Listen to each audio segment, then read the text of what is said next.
नमस्कार दोस्तों हम आपको आज की क्लास में एलसीएम निकालना बताएंगे। ठीक है। जैसे हमारा पहला क्वेश्चन है कि 12, 30, 44 और 56 का एलसीएम क्या होगा। तो हमने तो पिछली क्लास में आपको बताया था कि इस प्रकार कोई एलसीएम निकालना हो तो सबसे पहले तो हम देखेंगे जो सबसे बड़ी संख्या है। जैसे इसमें सबसे बड़ी संख्या वो 56 दे रखी है। यदि 56 में सभी संख्याओं का भाग जाता है, यदि 56 में सभी संख्याओं का भाग जाता है तो 56 ही वो क्या हो जाएगा, एलसीएम हो जाएगा। लेकिन इसमें देखो 56 में किसी भी संख्या का भाग नहीं जाता है। ठीक है। जैसे 44 का भी नहीं जाएगा, 30 का भी नहीं जाएगा, 12 का भी नहीं जाएगा। तो सबसे बड़ी संख्या इसमें एलसीएम नहीं होगी।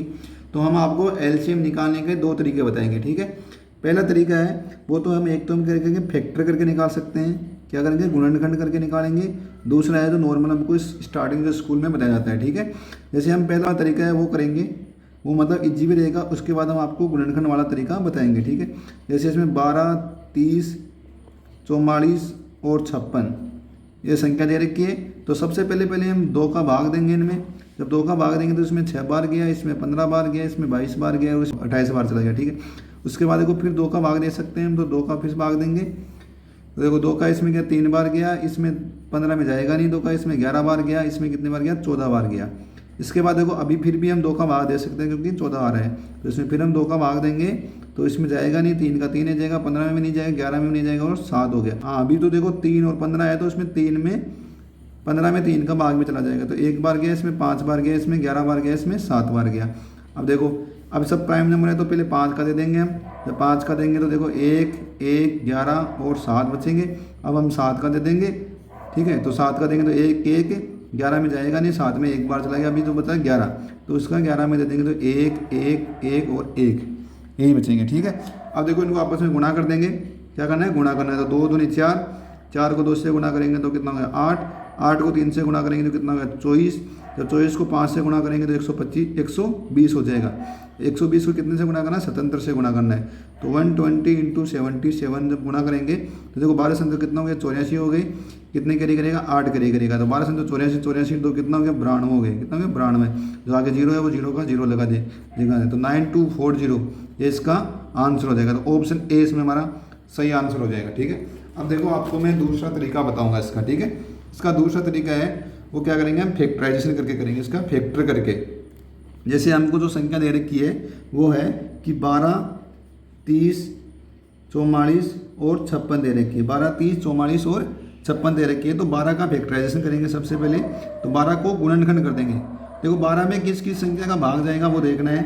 तो 12 को देखो हम 2 गुणा 2 गुणा 3 इस प्रकार से लिख सकते हैं। ठीक है।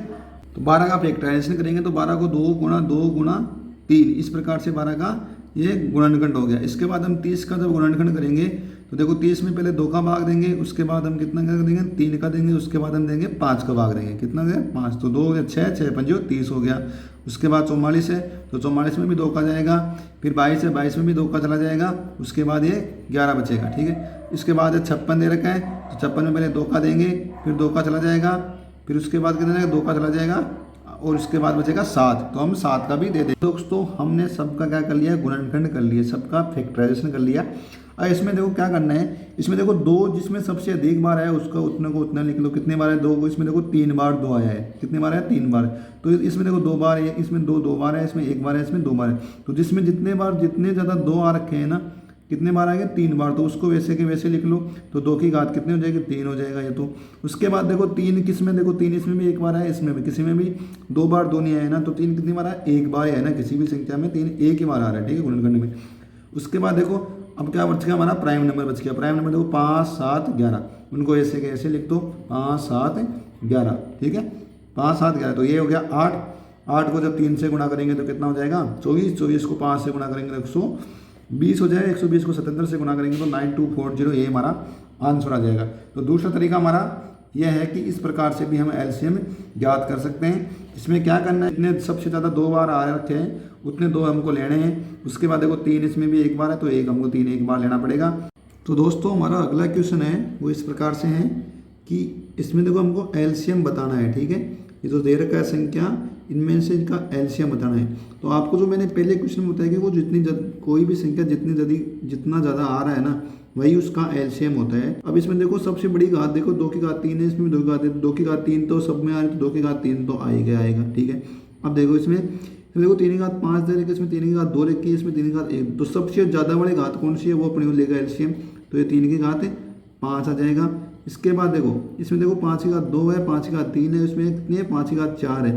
तो सबसे ज़्यादा वाली घात क्या है 5 की घात 4, तो ये 5 की घात 4, ये इसका क्या हो जाएगा एलसीएम हो जाएगा। ठीक है, मतलब इसमें इस प्रकार कोई भी क्वेश्चन आए तो जिसमें सबसे ज़्यादा घात है उनको अलग अलग कर लो, वो इसका एलसीएम हो जाएगा। देखो इसमें 2 की घात 3 है, वो सब में है तो वो सब की सब आ जाएगी। इसमें देखो सबसे बड़ी घात किस में है 3 की घात 5 है, तो वो सबसे बड़े वाला आ जाएगा, इसमें 3 की घात 5 आ जाएगा। इसमें देखो 5 की घात है, सबसे बड़ी कौन सी है 4 है, तो 5 की घात 4 इसका आंसर आ जाएगा। तो ऑप्शन कौन सा होगा इसमें, ऑप्शन हमारा देखो 2 की घात 2, 3 की घात 5 और देखो 2 की घात 3, 3 की घात 5 और 5 की घात 4, तो ऑप्शन ए इसमें हमारा सही आंसर हो जाएगा। ठीक है, तो अगर इस प्रकार के क्वेश्चन आ जाए एग्जाम में तो क्या करना है कि जिस पे जितनी अधिक घात लगी है, जिस पे जितनी अधिक घात लगी है वो ही उसका एलसीएम होता है। ठीक है।